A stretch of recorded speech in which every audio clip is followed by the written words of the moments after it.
Thanks everyone for attending our event. So the talk series is organized by me and also Professor Neng Ning from the McCourt School of Public Policy. My name is Li Zhiliu. I'm assistant professor at the business school.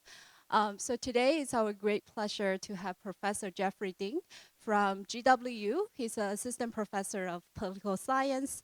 He did his PhD at Oxford, where he was a Rhodes Scholar. One thing I want to say is that even though he got his PhD actually in 2021, but he has already published a lot. And instead of having a very long introduction of him, I just want to describe him as one of the world's leading scholar on AI policies, and especially policies that's related to China. So I think it's very, very important, and it's our fortune to have him here to give us a book talk on a very important topic, which is technology and the rise of great powers. And Jeff is going to speak about 30 minutes, and afterwards we're going to open the floor to Q&A. Please join me to give him a round of applause and thank him for being here. Thank you. Thanks so much, Li Zhenning, for inviting me. Really excited to be here. I teach at GW, just like 20-minute walk away, and we do not have a Chick-fil-A in our student center, so I'm very jealous of that, just being a short hop away. Let me start with this image. Everyone is talking about the U.S. China AI arms race, and so we think of AI competition as this geopolitical chessboard where great powers are trying to vie for influence and power. So it's a useful illustration. But I think this picture is also helpful for another purpose. If anyone plays chess, or myself, I really got back into chess after The Queen's Gambit came out on Netflix during COVID, you would know this position can't actually exist. The kings don't touch each other. And I think that reveals something about all of our conversation and scholarship about the U.S. China competition in AI, which is there's a very confused picture about what in the world we are actually competing over. Maybe one starting point, here's Chinese leader Xi Jinping. He gives a speech at the BRICS summit in 2018. Brazil, Russia, India, China, South Africa, these emerging economies that are starting to make up more of global output and global population. Summit is on the theme of the fourth industrial revolution.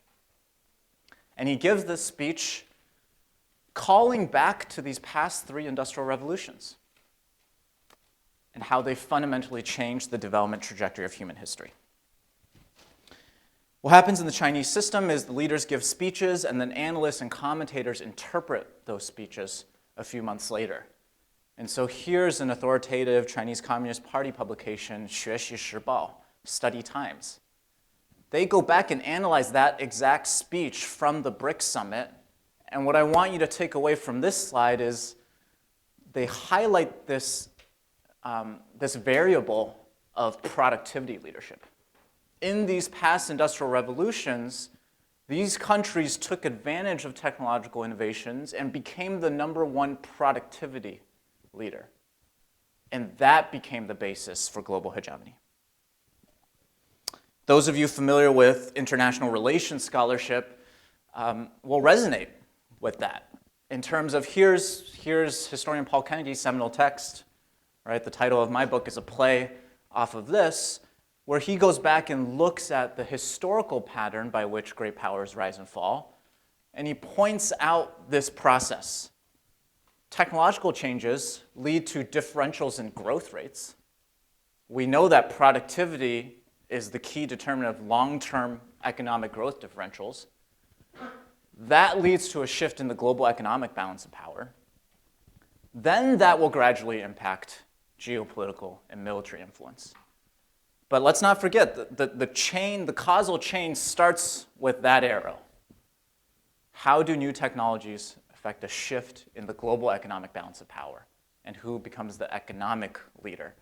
Who is able to sustain economic growth rates at higher levels than their rivals in the long term? Standard story, standard explanation for how technological revolutions affect the rise and fall of great powers is what I call the leading sector theory. Another way of thinking about it is this is the innovation-centric approach. So it might sound pretty familiar to you. One country monopolizes new technological advances in a fast-growing industry. They get to benefit from all the exports, monopoly profits from being the lead innovator there, reinvest those. This leading sector, this fast-growing sector, sometimes becomes the largest sector in the economy. Think automobiles. And that leads it to become the world's most productive economy and achieve this productivity leadership that starts this chain. So Dan Dresner summarizes it pretty well from the perspective of the political science literature. Great power becomes a hegemon through a near monopoly on innovation in leading sectors. Pretty influential perspective in places where we live and work, like DC. So this is building off of Walt Rostow, a development economist's work of this classic sequence of great leading sectors. I mentioned the automobile sector, but go back to the first industrial revolutions, the cotton textile sector that rises off the back of Hargreaves spinning jenny, the steel industry afterwards, the chemical sector we'll talk about in the second industrial revolution. I propose a different explanation for how technological revolutions affect the rise and fall of great powers. And it centers on general purpose technologies, not leading sectors. And I think these general purpose technologies are going to affect economic power shifts through a very different pathway. So general purpose technology, it's not just contained in one sector, right? That's the potential of AI today. We often say AI is the new electricity. Electricity is the prototypical GPT. Also the steam engine, the computer. What's common to these technologies is they're fundamental transformations that have the potential to spread throughout the entire economy, throughout all these different application sectors. They're not contained in just one single sector. So right now, a lot of conversation about U.S. China competition is about electric vehicles, right? There's a lot of exciting, potentially significant emerging technologies like electric vehicles that are not GPTs. I think electric vehicles are much more like a leading sector where it's a new technology that inspires really fast-growing new industry, very much export-oriented industry. And there is competition over market share, but it's a single-purpose technology, transportation. What's fundamentally different about AI is there's so many different applications. One way to illustrate this is what's happening in AI is fundamentally transforming what's happening in electric vehicles. What's happening in electric vehicles is not fundamentally transforming what's happening in AI. One technology is more enabling than the other, and we should take those differences seriously. So that's going to shape the institutional and policy adaptations that countries have to make.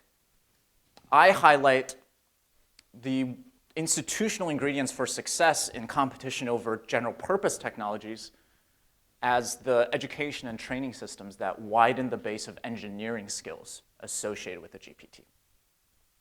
So the book's argument in a nutshell, we'll unpack the details more, but it's basically saying here from page 37, technological competition, technological leadership in industrial revolutions is not about who can create the best and the brightest Silicon Valleys.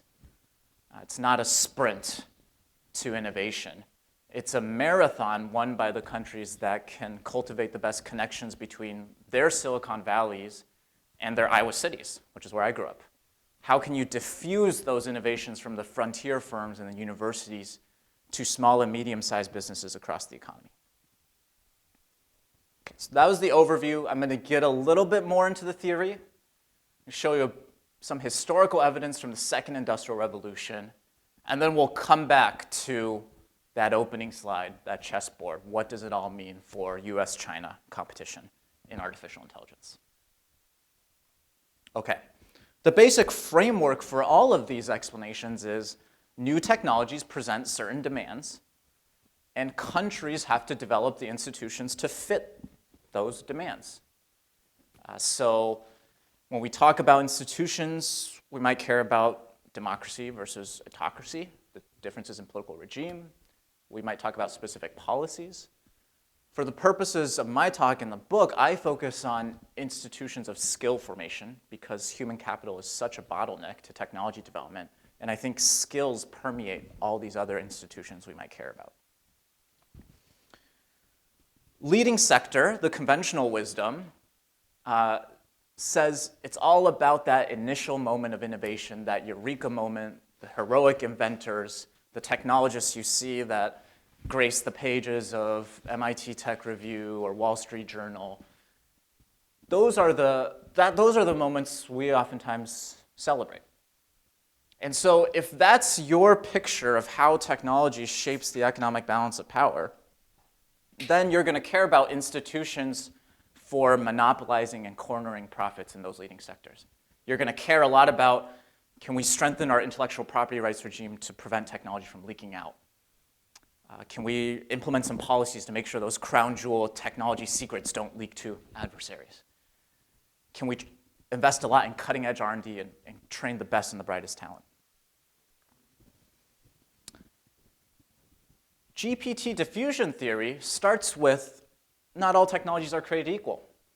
Some matter much more. I think AI is going to matter much more than electric vehicles, for instance, in terms of impact on wide-scale productivity growth. And economists and economic historians have labeled these general-purpose technologies as engines of growth. They often precede huge waves of productivity growth. And that's because out of those characteristics, what I want to highlight is that pervasive applicability. The fact that when I talk about diffusion, diffusion just simply means the spread of a technology across a population of users. The difference between GPTs and other technologies is the population of users for a GPT is the entire economy. It's not the case for a pharmaceutical sector. I certainly don't think it's going to be the case for the quantum sector or other emerging technologies you hear hyped up in the news these days. And so Stanford economist Paul David identifies this regular pattern by which a GPT makes its mark on the economy. And what I want you to take away from that paragraph is this gradual and protracted process of diffusion. It often takes multiple decades for a GPT to eventually work its way throughout the rest of all these different application sectors because you need complementary streams of innovation in all these other application sectors to adapt to a GPT. AI isn't going to make its mark just through the AI industry alone. You need the construction sector, the education sector, to adapt to new advances in AI. Okay, second part of the theory, why diffusion? Well, part of it is, if you care about GPTs, the innovation aspect matters, but it's not the determinative factor. Of course, having innovation capacity, having frontier firms, having frontier universities might help you with widespread adoption of a GPT, but it's not the end-all be-all. And in fact, the counterintuitive logic here is when we're talking about competition among great powers and advanced economies, they're all going to have those frontier firms and universities. To me, it wasn't surprising that China's DeepSeek made fundamental contributions to innovation in AI. That's expected of a general-purpose technology. Innovation leadership is contested in such a broad field like AI or electricity. The real difference is going to come through imitation, diffusion, who can adopt these advances and scale them throughout the economy at a faster and more intensive rate. Okay, so I've mapped out some of the differences in the technology trajectory between leading sector and GPT diffusion. That's going to present different demands for the institutional adaptations. What now should policymakers think about? I highlight GPT skill infrastructure, these education and training systems that widen the pool of engineering talent linked to a new GPT. Why do I care so much about that? It solves two demands that GPTs pose. One is pretty obvious. Technology races ahead, skills have to catch up.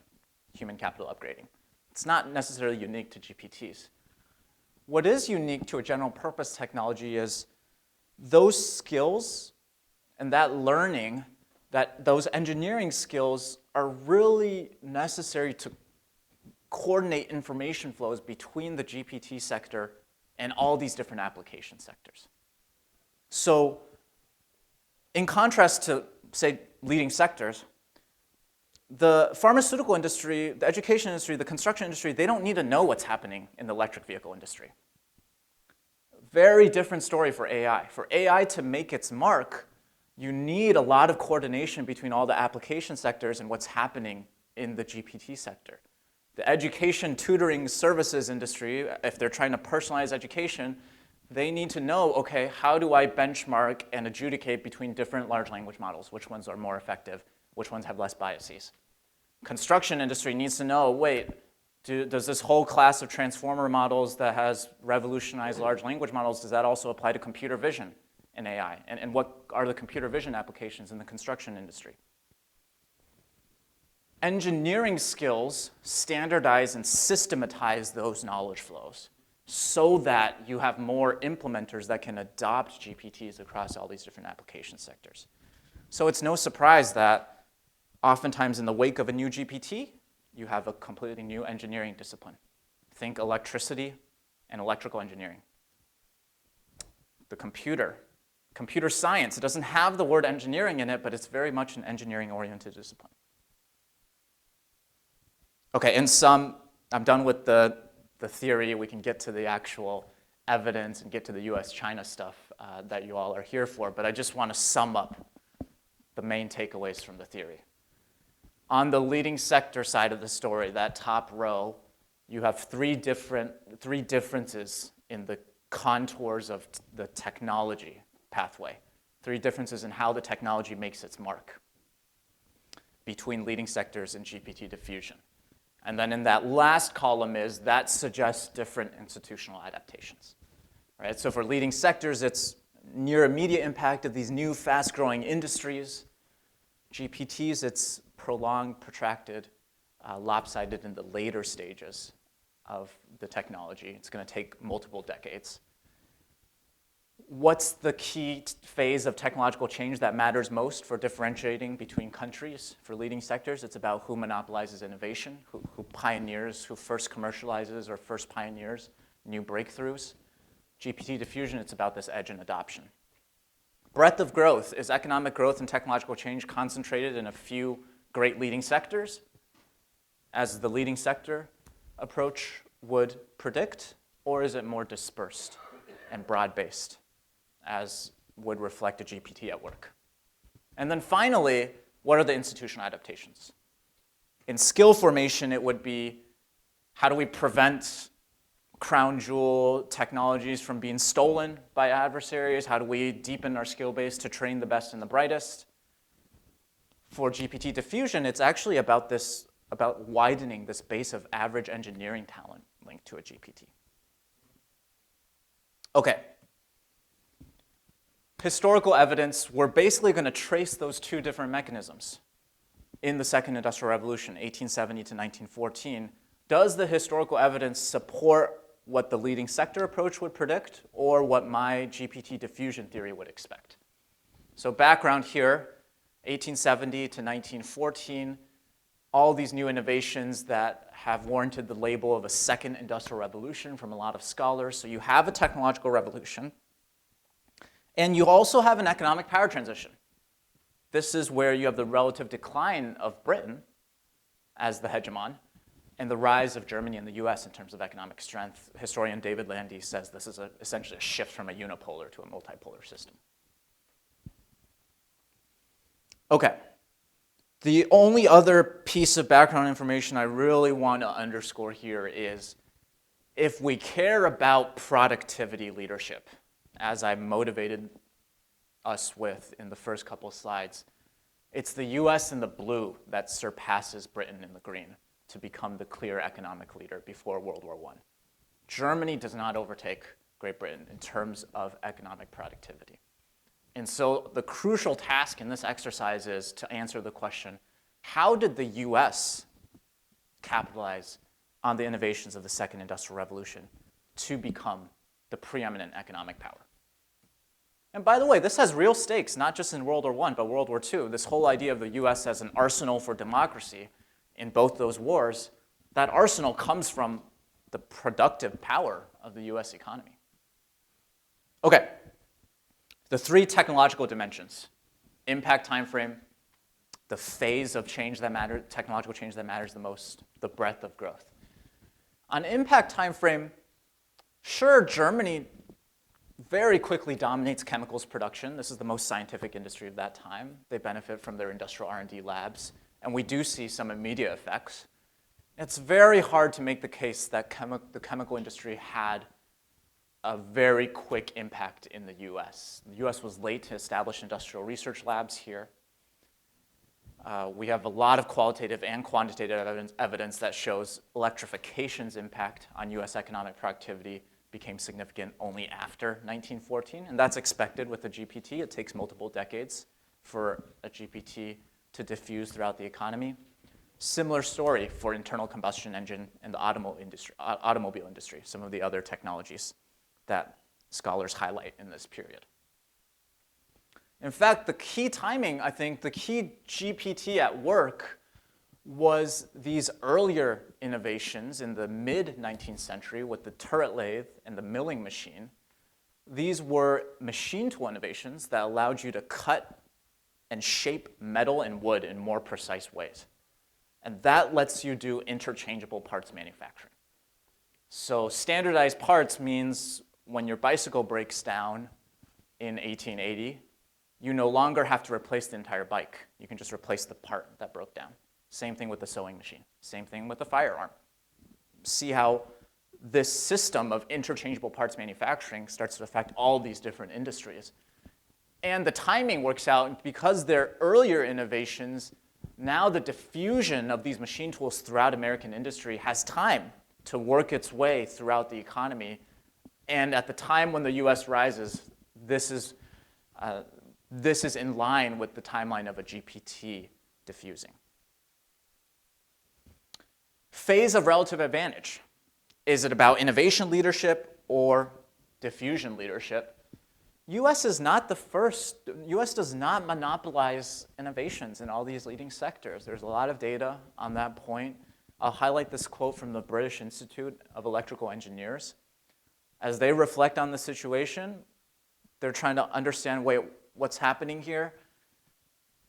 UK is not in a backward condition when it comes to inventive genius in electrical science. A lot of the major breakthroughs in electricity are coming from the UK. Parsons steam turbine, which is one of the most important innovations, is coming from a British engineer. Where the UK is backward compared with other countries is practical application and diffusion to the industrial requirements of the nation. We see this most clearly in the key GPT of this era, machine tools and interchangeable parts manufacturing. Machine intensity rates in 1907, US is more than doubling the UK and Germany, its two key industrial rivals. It's not like the US has some exclusive access to a special machine tool. They're using the same machine tools as everyone else. Great Britain is sending all these study teams to the US to try to figure out what's the secret sauce here. Why is the US racing ahead of us here? These study teams are reporting back the same thing: eagerness of adaptation, eagerness of diffusion of these machine tools across all branches of industry. Okay, last point on the technology pathway. Is it broad-based or concentrated in a few great leading sectors? We have Kendrick's classic productivity estimates, and then there's been updates to that show this was a period of broad-based productivity growth, reflective of a GPT at work where technology advances were not just concentrated in a few great leading sectors. Now, what does that mean for institutional adaptations? Okay, why was the US able to adapt best to the demands of interchangeable parts manufacturing? So much so that this whole system of interchangeable parts manufacturing became known as the American system of manufacturing. For me, it's about GPT skill infrastructure. US was able to effectively broaden and systematize mechanical engineering skills. Britain just simply did not produce enough. Where I did grad school, Oxford, at this time, they didn't even hire a professor of engineering until very late in the game, so we have engineering density measures that bear that out. Germany's issues were Even though they did produce enough mechanical engineers, remember it's about systematizing and standardizing that engineering knowledge. And that's where Germany was lacking. One data point here in fine print that you can't really see, but the Bureau of Education, U.S. Bureau of Education, translated a German engineering professor's report on the differences between American and German engineering schools at this time, 1893. So the top three are schools representative of the German system. Bottom two are representative of the US system at the time. Darker shaded bars are amount of time in the curriculum devoted to practical exercises in the lab and shop. You see that huge difference. Whereas the German system is overweighted to oral and theoretical instruction, there's much more connectivity to the industrial and practical requirements of a GPT with the US's mechanical engineering system. Okay, last piece of historical evidence, and then we'll get back to U.S. China stuff today. What I want to emphasize, chemicals here was the most science-based, most advanced industry of the Second Industrial Revolution. And what I want to emphasize here is the US is not the innovation leader here. German universities are getting all the best chemical research. They're getting all the Nobel Prizes, all the awards. The US is sending its best and brightest students to go study for PhDs in chemistry at German universities. But where is American leadership in chemicals? It's not in the synthetic dyestuffs production, right? Single industry, big exports, who controls, that's what grabs our attention. US leadership is in institutionalizing this discipline of chemical engineering, even at a time when the country was far from the frontier of scientific research, say Rosenberg and Steinmuller here. And that allows it to take these chemicalization processes that were coming out at this time, the system of unit operations for crystallization, titration, all these basic chemicalization procedures, and applying them to things beyond just synthetic dyestuffs, food preservation, petroleum, metallurgy, all these other applications. And so I think that nicely illustrates the differences here and where American technological leadership was based. Okay, I won't go through the book's other historical case studies. I just want to show you the slides here to give you a sense. Each chapter is going to go through that same process, right? Asking those same 4 questions, those 4 dimensions that we've been using to test the leading sector account against the GPT diffusion account. The one thing I'll highlight about the US-Japan chapter that I find interesting is around this time, 1980s, 1990s, everyone is speculating that Japan will overtake the US in technological leadership. People are publishing books, Japan as #1. And this is my favorite quote from the entire book because it shows how these predictions that are now, no one talks about Japan in AI competition. No one talks about Japan overtaking the US. These predictions were based off of the mistaken template of the leading sector mechanism. Note how, look, these authors are saying Japan's strategy in electronics, consumer electronics, semiconductor components. You're seeing Japan take over all these different industries. Look at how closely that parallels Germany's domination of chemical dyestuffs. Right? This prediction ends up being wrong because they're using the wrong lessons from history. What are the right lessons? Well, Japan did not lead in the adoption of general purpose technologies across their entire economy, not just in the information and communications technology producing sectors, but also in the ICT using sectors. There, Japan is not able to keep up with the US in the adoption of the key GPT of that time, the computer and computerization. Okay. Let's circle back to what does this all mean? How will AI, if people are right that it is driving what some are calling the 4th industrial revolution, what will AI mean for US China competition and the US China power balance? So we're assuming here that AI is this era's most important GPT. I'm happy to talk more about why I think that is a decent case to make, even though I think it's really hard to speculate and predict technological trajectories. And what I do in the last chapter of the book is I go through all those dimensions again. Impact time frame, the phase of technological change that matters most, the breadth of growth, and the institutional and policy adaptations that matter most. And most of the conventional wisdom, most of the existing scholarship and analysis is using that leading sector model to answer this question.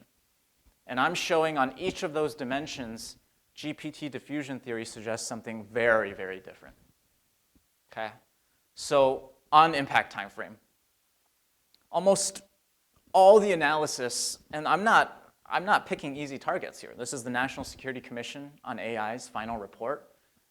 Full disclosure, I consulted for this report as a special government employee. They didn't listen to me. Not necessarily a new phenomenon. Graham Allison, Harvard professor, Eric Schmidt is probably behind the scenes the most influential technology policy advisor in the US today, former Google CEO. Kai-Fu Lee, big Chinese venture capital fund investor, former head of Google China, wrote New York Times bestselling book on AI superpowers. They're all saying, hey, this competition, the key dates are within a decade. In the 2020s, China is going to surpass the US as the world's AI leader. If we take the lessons of history seriously, GPT diffusion, GPTs take multiple decades to spread and actually make their mark. New deep learning paradigm gets incubated with the AlexNet submission to Stanford University's ImageNet competition in 2012. So 2012 as the arrival of a potential new GPT, we shouldn't see huge economic payoffs before 2030, if history is a good guide. Second dimension, what is it about? Is it about innovation or is it about diffusion? Almost all assessments of China's AI capabilities are in this innovation-centric mold. So that Allison and Schmidt report, I think I'm not picking on it just because I'm picking on it more. I think it's not necessarily unique. It's just reflective of the general literature. The emphasis is on innovation capacity indicators. Who has the most valuable internet firms? Who has the top startups? In my other research, I've shown that if you look at it from a diffusion-centric lens, we're significantly overhyping China's AI prowess. On diffusion and adoption of other information and communications technologies, China ranks pretty middling and significantly trails the US in adoption of smart sensors, key industrial software, cloud computing as one of the most important enabling technologies for AI adoption.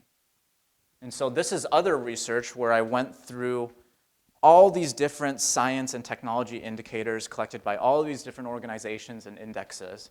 And I tried to sort them into ones that correspond more closely to the concept of innovation capacity on the left there. And I tried to sort others into ones that more closely align with the concept of diffusion capacity on the right there. And so I'll just illustrate a few, right? The gross expenditures on R&D on the innovation capacity side. I'll give you a few of these. Gross expenditures on R&D, just how much is your government spending on cutting edge R&D? Global R&D companies. What's the average R&D budget of your top 3 companies? Your Alibabas, your Huawei's. QS university rankings. What's the average ranking of your top 3 research universities?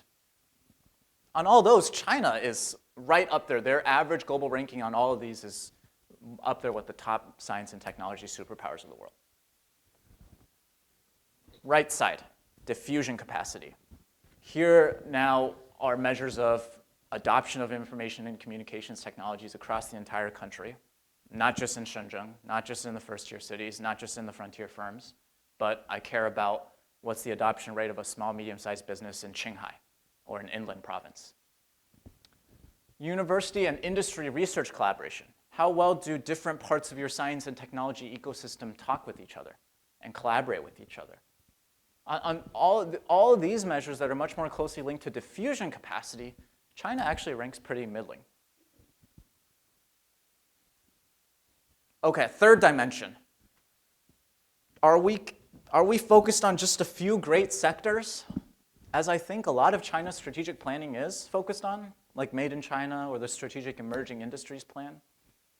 Or should we be thinking more from a broad-based, horizontal, economy-wide technology policy? And here, this is actually a think tank affiliated with the State Council, China's cabinet level body. And they're pushing back and saying, hey, why don't we consider shifting away from targeted attempts at picking winners and just developing a few new technologies and towards this institutional development, this economy-wide innovation effort? Okay, finally, who's better positioned? What policy should countries adopt, given this picture that you've presented? I think if GPT skill infrastructure is the crucial variable here, U.S. is very well positioned to win the AI race. In terms of cultivating a wide base of AI engineering talent, one metric I look at is how many universities in each country meet a very low quality baseline for training AI talent. So to meet this baseline, you just need to have at least one affiliated researcher who has published in an established AI conference. So that's the baseline. China has 29 of those universities. US has 159. So once you get past the Pekings, the Renmings, the Tsinghuas, the Nanjings of the world, the US has just a much deeper and wider bench of universities that can train average engineering talent, AI engineering talent. Remember, I care about how technology spread, how different parts of the science and technology ecosystem talk with each other, and how that engineering knowledge is systematized. So another indicator is industry-academia linkages. In AI publications, we can count how many academic corporate hybrid publications each country has. So that means the publication has at least one co-author from industry and one co-author from academia. US leads the world on that metric, according to Stanford's AI index. China faces challenges in this space. In terms of policy implications, this is a foreign affairs piece last fall that I published that distills some of the key findings from the book. Speaking to US policymakers, for me, I think the US has largely adopted the leading sector perspective and has been fixated on a Fortress America-style model of preventing cutting-edge innovations from leaking to China, whether that's denying visas to Chinese graduate students in advanced technical fields or the export controls on high-end chips that have attracted a lot of attention. We know from history that no one country monopolizes innovation in these general-purpose technologies.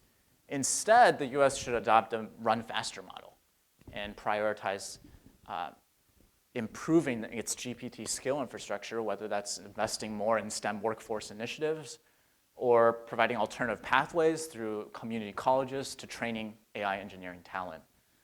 I think if I were to sum up the policy implications is when we talk about strategic technology policy or strategic technology competition with China in this city, it's very much framed as how can we target specific industries?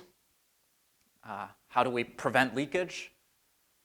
And to me, strategic technology policy, to me, education policy is strategic technology policy, especially if the technology at hand is a general purpose technology like AI.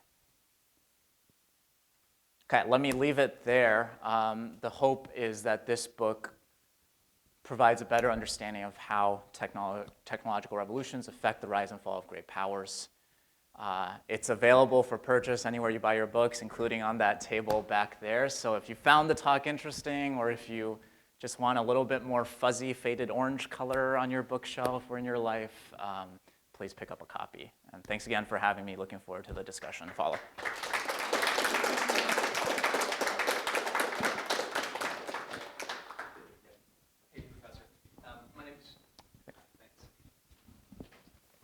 Eric Larson. I graduated from School of Foreign Service in '95. My son's actually a student here at SFS for 27, and my daughter's going to start next year.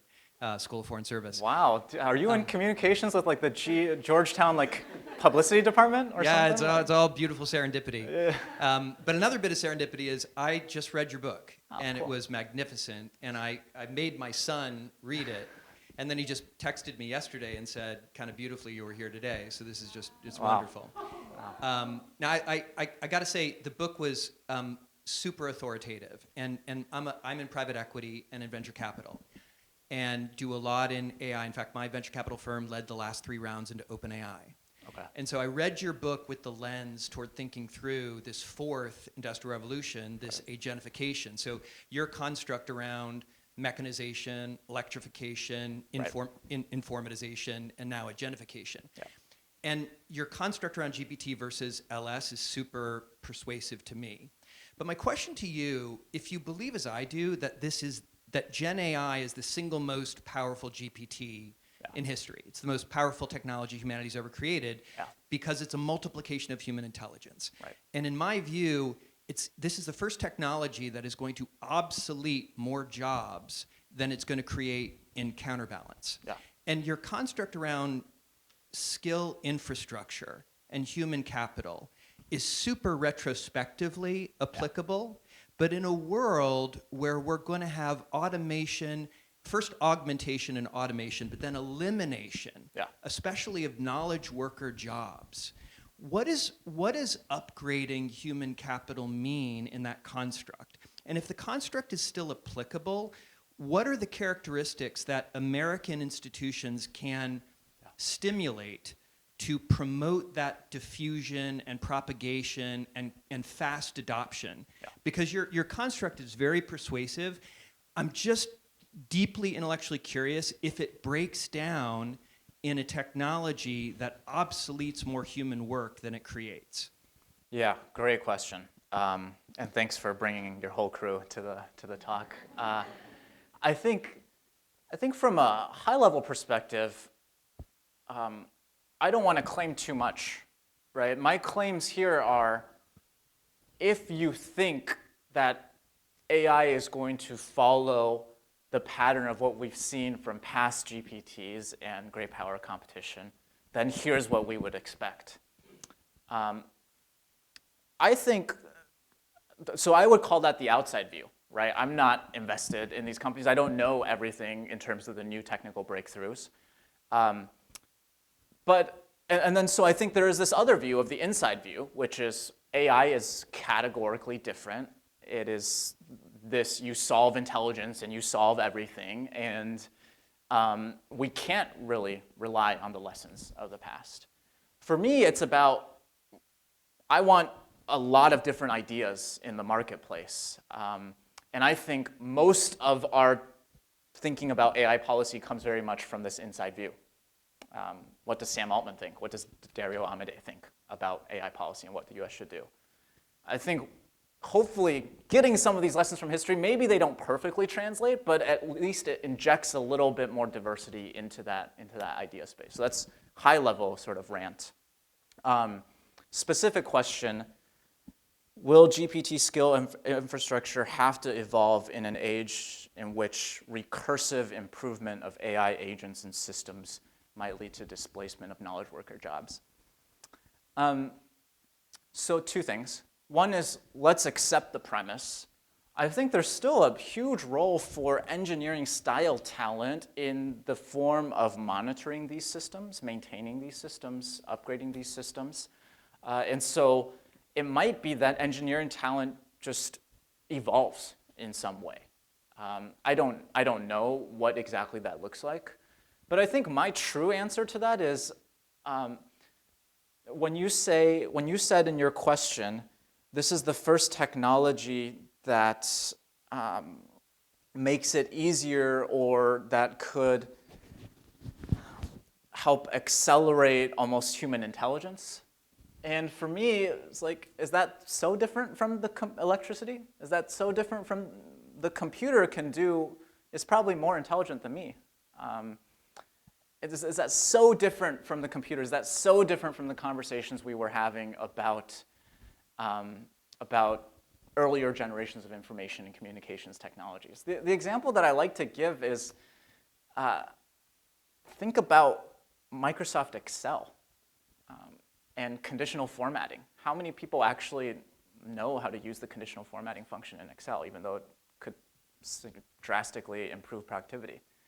And so sometimes I think we forget how much of a gap there is between the cutting edge technology and how it would work in an ideal world in a vacuum versus how it actually diffuses and works its way through the entire system.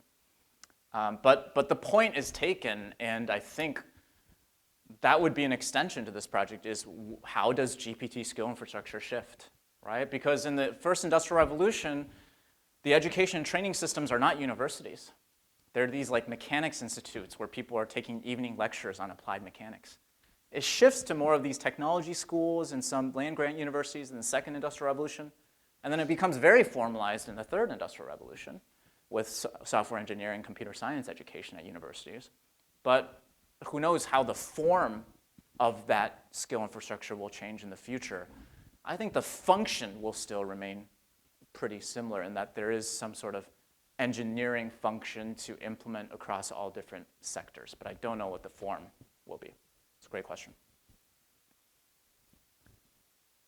Hi, I'm Ning. I'm assistant professor at the McCourt School of Public Policy here. So love your talk, love the theory, love the scope. And my question is focusing on China. I wonder what your view is. Like, why is China having difficulty in diffusion, but not necessarily innovation?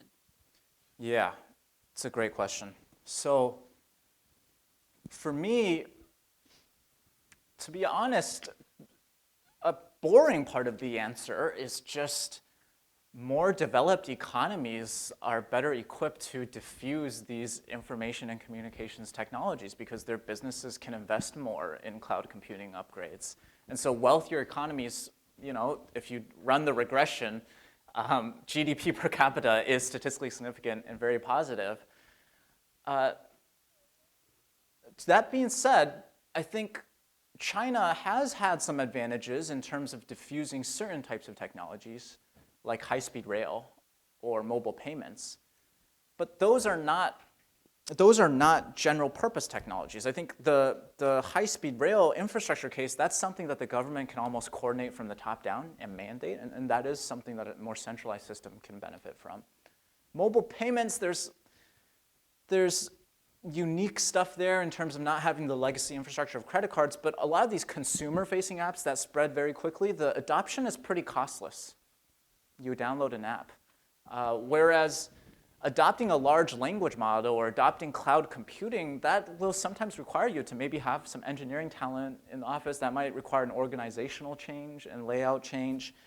And so for some of these more costly technologies that need to spread across small and medium-sized businesses and the entire economy, I think China faces struggles for a couple of reasons. One is just we know that decentralized systems are much more effective at activating these organic, fast-acting diffusion processes. And I think the more that China, actually, Ning, I'm thinking of your work here, the more that the party-state system tries to control what the business sector is doing, the less conducive it is to that sort of fast-acting diffusion process. We saw the same thing with the Soviet Union. Soviet Union was able to come up with all these new innovations like Sputnik, but the planned economy just is not able to activate those diffusion processes. And then the other factor I'd point to is this difference in skill infrastructure. I think China is meeting a lot of its targets on the innovation capacity side. They're hitting all of their like R&D spending targets. But actually, if you look at China's education spending per normalized by population and GDP, it's actually lower than other comparable newly industrialized countries like Brazil. And so some of these long-term investments, these horizontal economy-wide investments that State Council think tank report I cited was calling for, I don't think China has pursued as aggressively as these flashy R&D targets.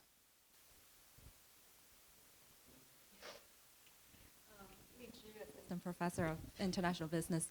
I have a comment and also a question.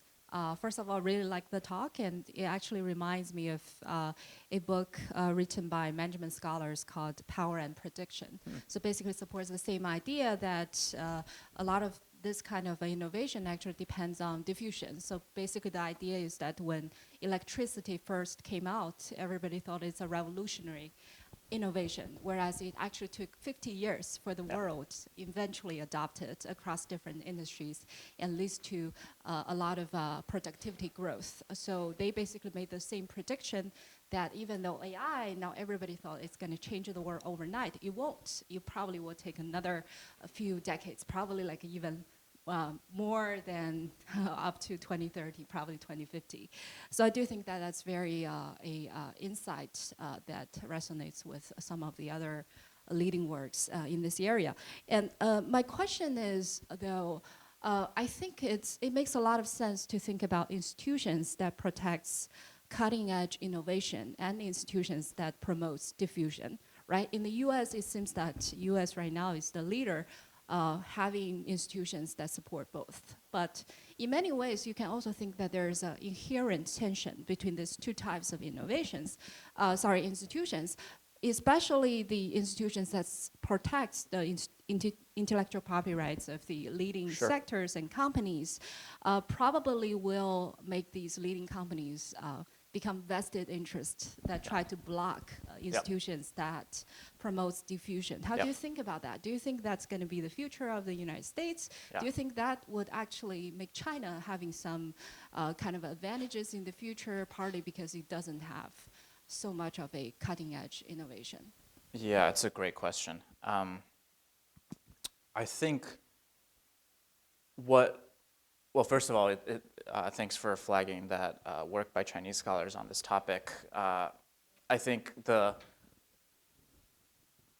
impact timeframe debate is interesting because it goes back to the first question I think that Mr. Larson here was raising in terms of there are other scholars who argue this time could be different and that we could see faster adoption because there's not much of a demand on hardware infrastructure maybe with AI and cloud-based diffusion. Ideas might spread faster in this current time frame. So I do want to call out that there is a debate to be had here. And so these are some other resources on that thread.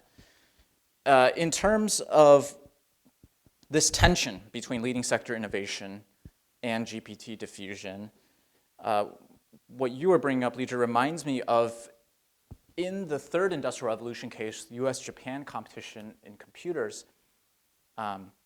there was this idea that because the US had Windows as the dominant operating system and Intel as the dominating CPU, Wintelism, right? The combination of Windows and Intel, that's the key to US success here. And those are the leading sector innovators.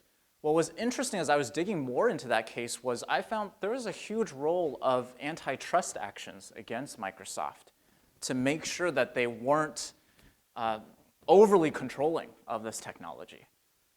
What I want to do in terms of future extension projects, or what I've been taking more notes on, is open source software in the US. Google and this Kubernetes framework, I know other people probably know more about this, but Google open sources its containerization methods for cloud computing deployment, in part because it's behind some of the entrenched interests here and the leading sector innovators. But that open sourcing really allows for people to converge on common standards in cloud containerization and spreads the technology widely.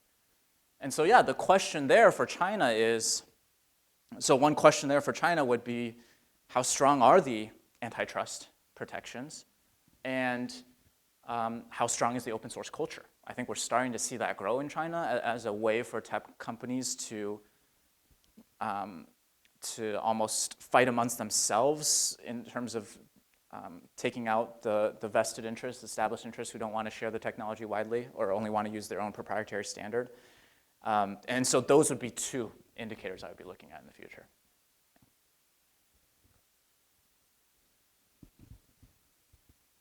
Maybe we can take two at a time or something. Okay, we're still good. First of all, thank you so much for coming to speak to us. My name is Jorge Guajardo. I'm a junior in the School of Foreign Service.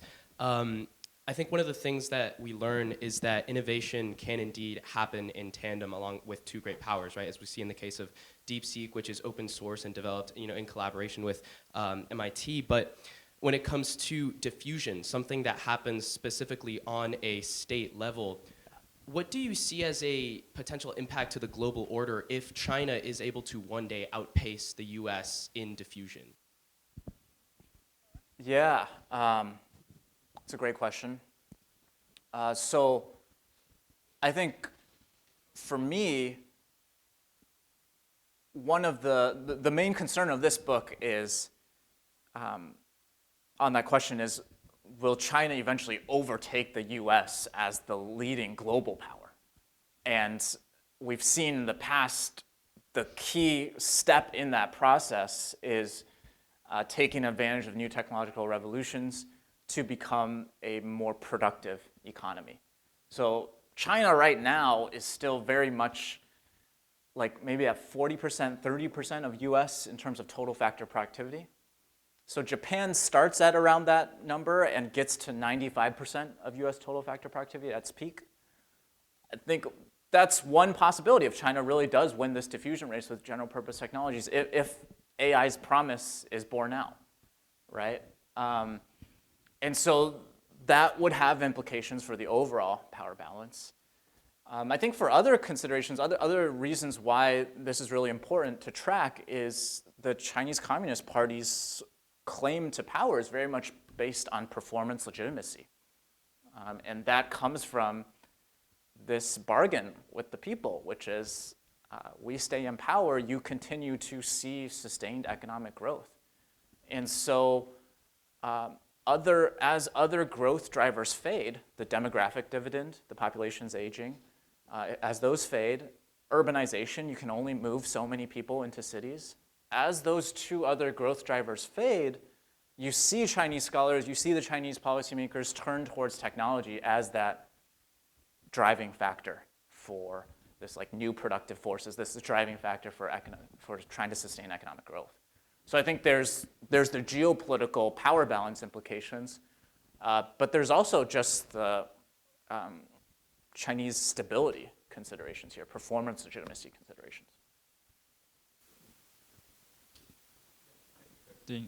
For bringing this really unique perspective. My name is Iverson Yue. I'm a first-year CCT student at Georgetown University, and my focus is also on technology policy.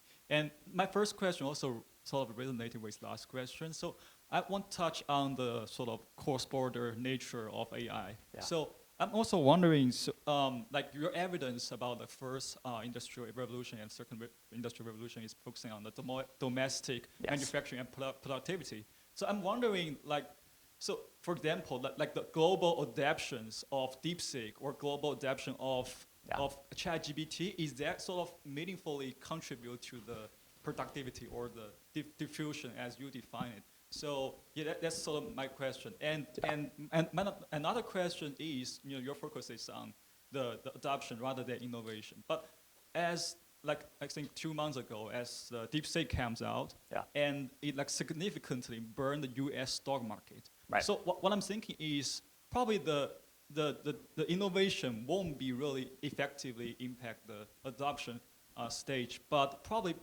rather than adoption in terms of the media attention, and so thereby probably going to impact the public discourse or the financial market, and thereby impact the public policy or research program. How do you think about this? Yeah, it's a great question. So it was funny because in the wake of DeepSeek, and especially when the stock market impact of DeepSeek was felt, that was when hype about China's AI was at an all-time high. I've been covering the space for 7-8 years. Been translating Chinese writings on AI-related topics for my newsletter for 7 years now, and that was at all-time high. And to me, to be honest, I don't care too much. I mean, for my personal investment purposes, I care about the stock market. But from this perspective, I don't care too much about the stock market. That's like the top companies. It's just the big companies. It's going to correct.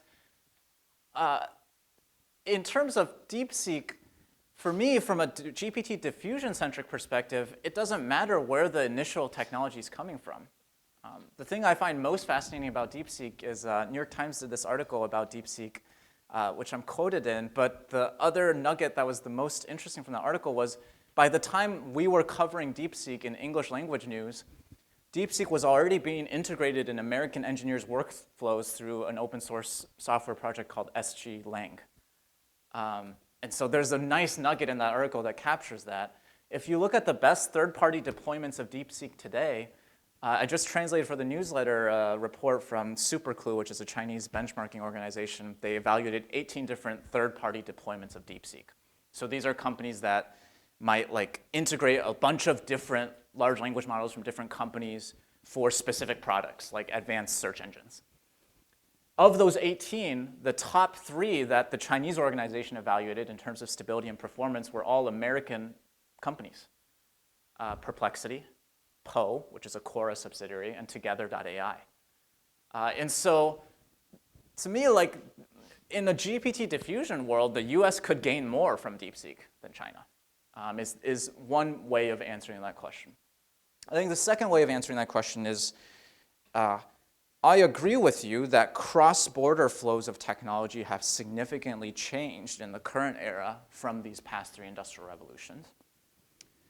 But I think to some extent, that only strengthens the weight of my argument.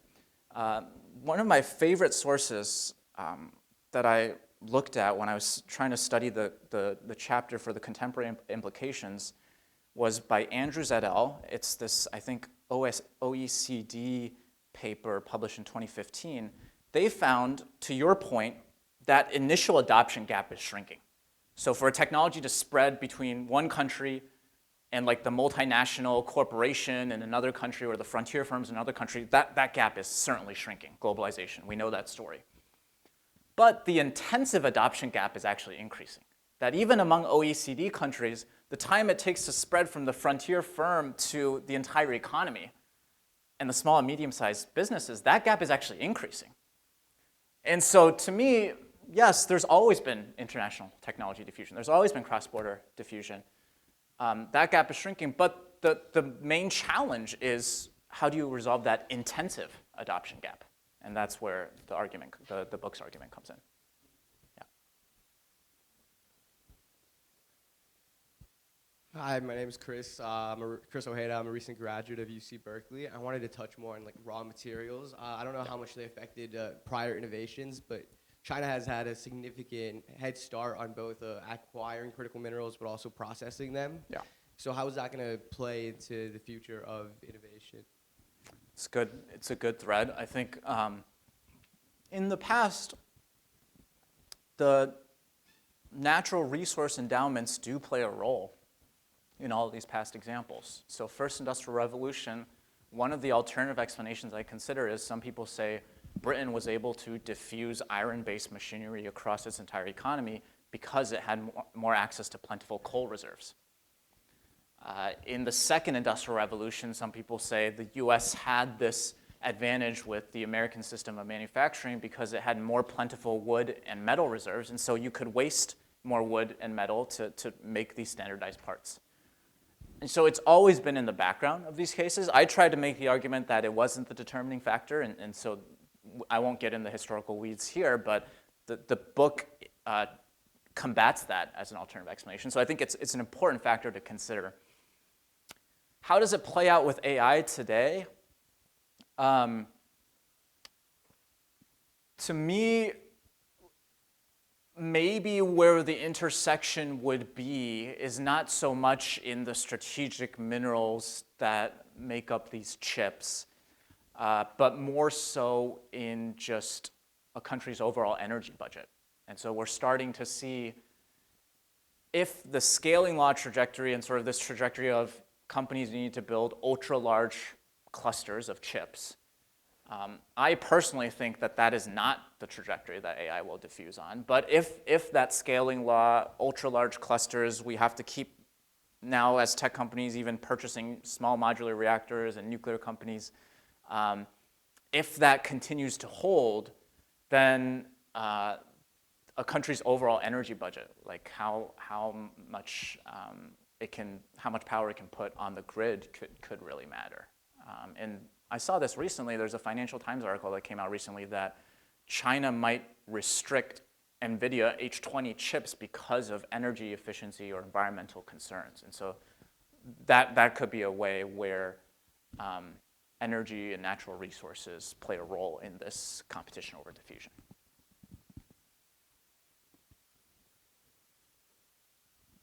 My name is Andy, a junior in the School of Foreign Service, and thank you for your presentation. I'm curious how you would relate your GPT diffusion theory to a newsletter from Kao Chan on the overlapping tech industrial ecosystem in China, where you have sort of the big tech firms who play some role in diffusing technology amongst the tech ecosystem. Okay, so walk me through it a little bit. In overlapping tech ecosystem, so here the tech platforms themselves become the diffusion pipeline. Right. If I walk into a Huawei store, for instance, I could buy my smartphone, an iPad, but also a automobile or a washing machine by Xiaomi. Yeah. That you span across different tech realms, and then so the big tech firms are helping diffuse AI into different technology-related industries. Yeah, so I think in the AI space, I don't know if that's a comparative advantage of China versus the US, where you also have big tech firms that are trying to diffuse all these different applications. And for me, one model of how AI will diffuse that might be more in line of big tech firms as the main diffuser, one model of that is everything comes through like a centralized cloud. And so Alibaba provides all its large language model applications through its cloud resources. To me, another model, and it might be a more effective model of diffusion of AI, is not necessarily through these big tech companies, but through like edge computing services or edge computing cloud providers. Not the big tech companies, but maybe there's like Chinese companies like PPIO, that are packaging all these different large language models from different tech companies, and you pick which one best meets your interests rather than being locked into one tech company system. So without knowing the details of that article, I'm not necessarily convinced that that presents some sort of unique advantage for China.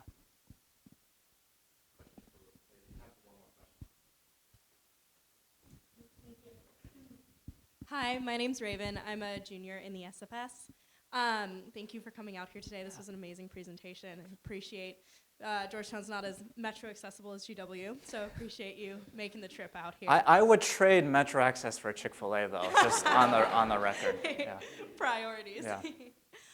My question's kind of on a few nuggets of information I've been picking up for you that kind of lends me to think that diffusion may also have a relation to economic inequality. I know you've mentioned like small and medium-sized businesses and the gap there, as well as community college as a possible avenue to increase the spread of GPTs. And so I was just curious if either in a historical analysis or across different countries, if you've seen economic stratification as an indicator of how fast diffusion can take place. Yeah, this is a great question. I think, you know, on a Google Doc of future extensions that I will never get around to, but I think this would be a great project. I think where I've thought about it more is in the context of educational access. And so in the part of the promise of those mechanics institutes in the first industrial revolution, at that time, it's like anybody, well, mostly, I think, in the context of that time, like men are going to these evening lectures, but the promise is anybody can come and try to learn about these techniques. Here in the US, in the second industrial revolution case, sort of one nugget that I found was the US was actually ahead of its time in terms of co-education of boys and girls, I think in high school, so it's not directly in my story, but if the point is you want to broaden the base of AI engineering skills, then I do think stratification, more access to low income, providing more educational access is really crucial to broaden that base. I haven't studied it systematically, but just a few anecdotal nuggets that suggest it's really important. Yeah. Okay, thanks everyone.